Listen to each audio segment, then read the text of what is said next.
Today, we will be looking at 3 horrifying caving stories that went horribly wrong. The first one in particular involves a sequence of events that rarely happen. The following 2 are even more painful to watch. As always, viewer discretion advised. Thomas Edward Benning, a man who loved adventure, entered Black Cave in Arizona on a quiet day in April 1995. He had explored this cave a few times before, so he felt confident. This time, he went alone. No helmet, just an electric miner's lamp and his sense of direction. It wasn't the safest plan, but he'd done it before. The cave, with its winding hidden passages, felt familiar as he entered. The first room was open, but instead of staying on the usual path, he took a side passage, an obscure route that seemed to call to him. It was darker, narrower, and after about an hour of crawling and climbing, Thomas realized he'd lost his way. The cave had swallowed him. He tried retracing his steps, but couldn't find the familiar route back. It was a maze of tunnels, and soon his lamp began to flicker. His heart pounded. He needed light to find his way. Moments later, the light blinked out completely, leaving him in total darkness. He was deep underground, miles away from daylight, alone. With no flashlight and no way to see, he had a desperate idea. He struck a match. The tiny flame barely lit the rocks around him, but it gave him hope, however fleeting. He kept striking matches one by one, using the brief flashes of light to find his way. But matches don't last long. After the last one burned out, Thomas was left in darkness once again. He didn't stop. He couldn't. He crawled, feeling the walls, searching for any sign of an exit. He left small objects behind, his shoe's insole, a torn trash bag, and strips of his clothing, as markers in the darkness.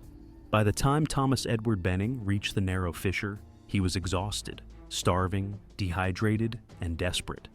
His matches were long gone, leaving him in a blackness so thick he couldn't tell if his eyes were open or closed. His legs were weak. He hadn't eaten or drunk anything since entering, but he had no choice. He had to keep going. In his mind, somewhere, there had to be a way out. Maybe just around the next corner. That's when he found the fissure, a crack in the rock, barely 4 feet deep, just wide enough to seem like a possible escape route. Maybe this would lead him to an open area, maybe even back toward the entrance. Hope flickered again, just for a moment. He slowly lowered himself down into the gap, trying to wedge his foot onto a ledge. But as soon as his hips dropped past the narrowest point, he realized the mistake. His hips became wedged between the sharp rock walls. He tried to shift his weight, but the rough stone dug into him from both sides, holding him in place.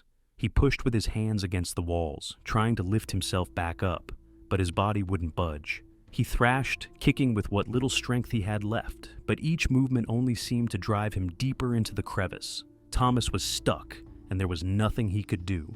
His arms, weak from hours of crawling, had no strength left to free him. He clawed at the rock, hands shaking, nails scraping uselessly against the cold, unyielding surface. His legs were pinned, his body locked in place by the very earth that had once fascinated him. Even if he called out for help with his weak voice, the sound barely carried in the dense, empty space. No one could hear him. He was completely alone. Hours turned into days. No one knew where he was. He hadn't told anyone exactly which cave he was going to explore. His wife, worried when he didn't come home, called the police.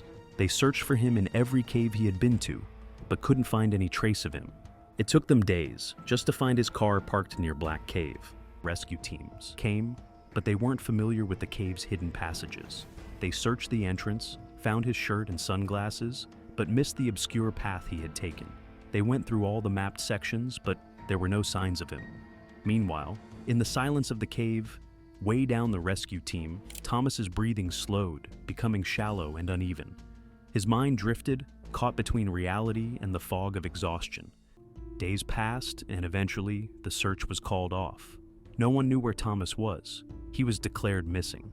Thomas's wife made countless pleas to the authorities, posting flyers and calling anyone who might know something, but the search had been called off. All she had left were memories, wondering if she'd ever know what really happened to him in the dark depths of the cave. It wasn't until December 1996, more than a year and a half later, that cavers Bill Graff, Elizabeth Robb, and Dale Green entered Black Cave. They weren't searching for Thomas, just exploring the cave as part of their mapping project. for which they took the unfamiliar route, the route that was taken by Thomas more than a year ago. About an hour in, they found something strange, a burned matchbook lying in the dirt. Then, they found a broken miner's lamp. The clues were scattered, matchsticks, torn clothing, all retracing the ordeal of survival that Thomas went through, leading anyone who dares to follow deeper into the cave. They didn't think much of it at first, but when they returned through the same passage hours later, curiosity got the better of them. They decided to explore the side tunnel where they'd found the keys and scraps of clothing, all the clues that were left there by Thomas. It was narrow, just 3 feet wide, and led to a tight, low passage. Crawling through it, Rob noticed a shoe. Then, she found a sock. A little further, they saw what looked like a bundle of fur on the cave floor. But as Rob got closer, she realized it wasn't fur. When they all saw it, they froze. It was a horrific sight, and they were taken by surprise. The group had found Thomas Edward Benning. His body had been in the cave for so long. They had heard about his disappearance months ago and couldn't believe their eyes if it really was Thomas, the caver who got lost, and rescuers couldn't find him even after the operation lasted for weeks. They photographed the scene and took the keys they found for identification. Upon closer inspection, they noticed deep scratches in the rock, evidence of his desperate struggle against the cave's unforgiving hold. Before leaving, they placed reflective markers to guide others back to the body and immediately reported the discovery to the sheriff. Days later, a recovery operation began. Cavers were called in to help with the tight spaces, and after several difficult trips into the cave, they managed to recover Thomas's body. His wallet, still in his pocket, confirmed his identity. Thomas had been lost for nearly 20 months, trapped in the cave he had explored so many times before. If only the searchers had known the cave's secrets, had known to call cavers familiar with the hidden passages. Maybe then, Thomas could have been found alive. But Black Cave kept him hidden, deep in the darkness until it was too late. The next story will leave you astonished. It's hard to imagine how anyone could think they'd make it through a crack barely wide enough for a laptop. On August 18th, 15-year-old Tim Smafield and his twin brother Tom set out for an adventure they had eagerly anticipated for weeks. Both were avid explorers, having spent much of their childhood navigating the forests, lakes, and hills surrounding their Arkansas home. This time, their destination was Devil's Den Cave. The hike to the cave entrance took them through dense forest. The familiar chirping of insects filling the air, and the ground beneath their feet grew increasingly rocky. They passed along the edges of crystal-clear lakes before they finally reached the cave's entrance. A gaping hole in the hillside greeted them, cool air seeping out from its depths, inviting them into the darkness. There was a thrill in the unknown, and neither of the brothers hesitated as they made their way inside. Devil's Den Cave had a reputation for its tight squeezes and deep crevices. But for two experienced explorers like Tim and Tom, these challenges only added to the excitement. As they walked deeper into the cave, their headlamps cut through the inky blackness. The cave had an eerie beauty, with smooth water-carved stone and sparkling mineral deposits lining the narrow passages. The air grew cooler the further they ventured, but it was the right-hand crevice, a fissure in the rock, that caught Tim's attention. It was a narrow, 9-inch wide crack, barely large enough for a person to squeeze through. Tom hesitated for a moment, suggesting they stick to easier sections of the cave, but Tim's curiosity got the better of him. He had always been the more daring of the two, the one willing to take risks for the thrill of discovery. Ignoring Tom's caution, Tim squeezed his way into the crevice, determined to see how far it went. As he made his way down into the 20-foot-long, 15-foot-high, and 9-inch wide crack, the walls pressed against his body, forcing him to twist and contort his frame to inch deeper. His foot suddenly hit a fragile patch of rock at the bottom of the crevice, and with no warning, it slipped. Tim's left leg became jammed in the narrow space, wedged tightly between two unforgiving rock faces. His other leg, already resting on the slick walls, gave way as well, causing him to stretch awkwardly, pinned between the rock in a painful and precarious position. A wave of panic rushed through him. He called out for Tom, his voice strained. His left leg was stuck, and the right leg, which had slipped, was pulling his lower body down. The pressure on his trapped leg was unbearable, and the pain shot up through his knee and ankle. Worse, the walls were too tight for him to adjust his position. Tim felt like his body was being torn apart, battling the agonizing stretch on one side and the crushing weight on the other. Tom, hearing his brother's cries, rushed to the crevice. He crouched at the top, trying to get a better look. The narrow gap made it impossible for him to reach down and help his brother. Tim's leg was stuck fast, and there was no way Tom could pull him out on his own. Realizing the gravity of the situation, Tom bolted out of the cave, sprinting through the forest, his heart pounding in his chest. By 5:30 p.m., Tom had reached the park's visitor center, breathlessly telling the rangers what had happened. Jeremy Bruce and Tim Scott, two experienced park rangers, grabbed their rescue gear and followed Tom back to the cave without hesitation. As they trekked through the familiar landscape, the sun was beginning to dip lower in the sky, casting long shadows through the trees. When they arrived at the cave entrance, they were met by the cool, damp air rushing from its depths. Bruce and Scott quickly assessed the situation, preparing themselves mentally for what they might encounter in the tight, dark passageways. Upon reaching the right-hand crevice, they realized Tim was far deeper in the crack than they had expected. The narrow passage made it difficult even to see him clearly. His voice echoed faintly up through the rock, strained with pain. The rangers quickly realized that the situation was more complex than they had hoped.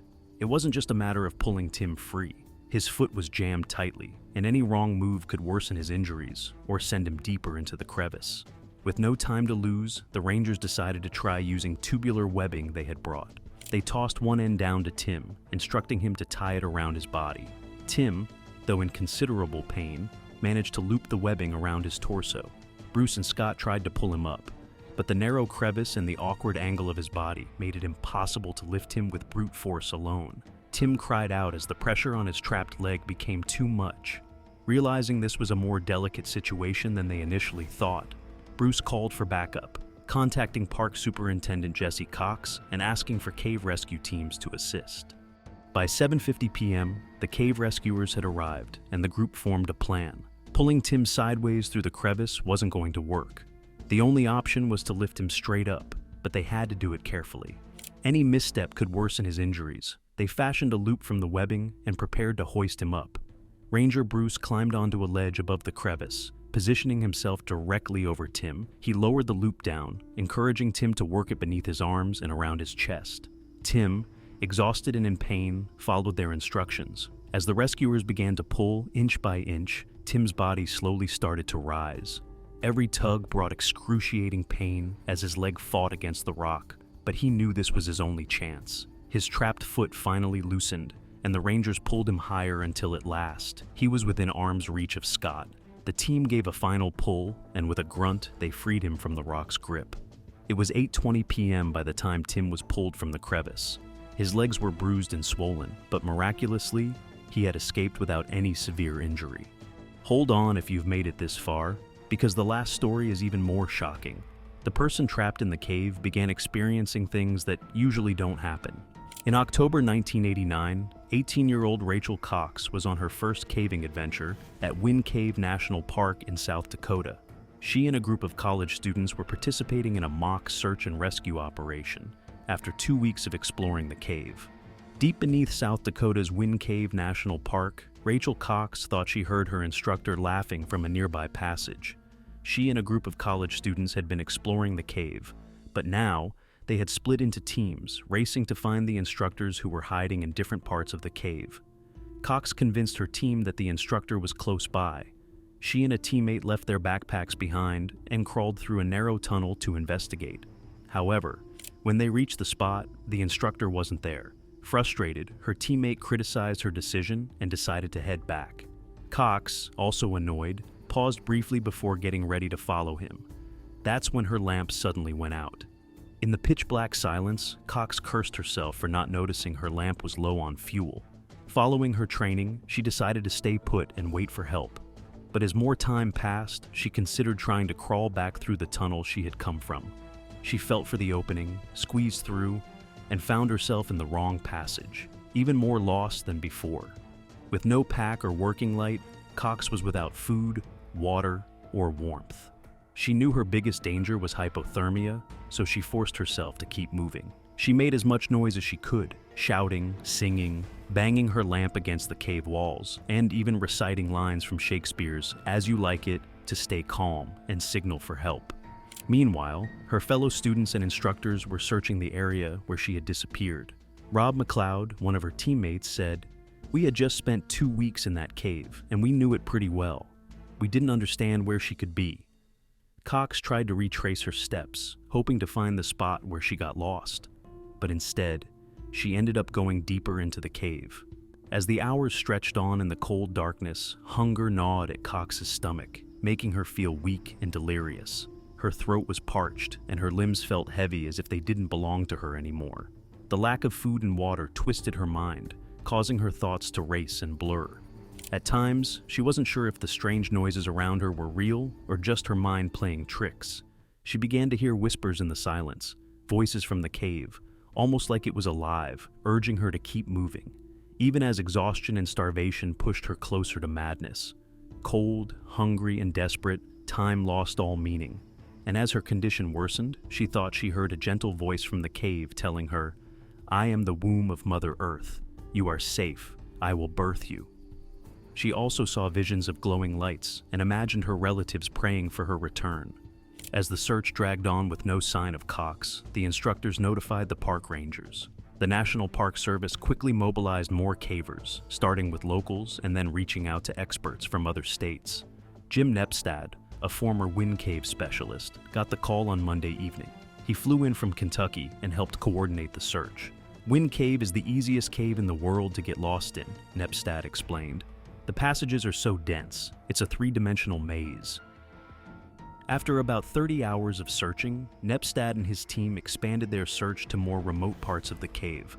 One of the volunteers finally heard Cox's call for help after hearing rocks fall in the distance. Cox recalled seeing a light approaching, and then a man with a beard asking, "Rachel, are you ready to leave now?" She was so disoriented that she replied, "Are you God?" It took another 2 hours to pull Cox out of the cave. She was weak, dehydrated, and mildly hypothermic, but she had no serious injuries. After a night in the hospital, she was reunited with her father, who had flown in to see her. Later that day, she rejoined her group at their campsite. Though physically fine, Cox was overwhelmed by shame for the mistakes she had made. She couldn't stop thinking about how her actions had triggered such a large search effort, and she worried about the damage that may have been caused to the cave's fragile environment. For many years, Cox believed that being trapped in the cave was the most traumatic thing she would ever face.